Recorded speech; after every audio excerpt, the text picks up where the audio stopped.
भाई ये लाजमी वीडियो आखिर तक देखना। बंदा कितना होशियार है, बीवी के सामने दूसरी लड़की को नंबर देखो कैसे देता है। अब देखना। जी बोलिए। दी वो आपके हस्बैंड को बुला दीजिए। 1 मिनट। आज उसको गुस्सा आ गया। क्यों, ये पड़ोसन तुमको क्यों बुला रही है? चलो देखते हैं।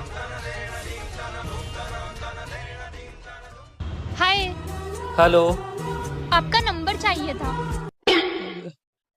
देखिए भाभी जी, 75 घर होंगे इस मोहल्ले में और 36 बार मेरी बीवी ने तुमसे बात करने के लिए मना कर दिया है। 75 और 2 बार तुम इस घर में आई तो 3 चांटे मारूंगा तुम्हारे गाल पे और भगा दूंगा। 2 12 और 3। और वैसे भी मैं हुई कौन तेरा। अब बीवी भी खुश, ये भी।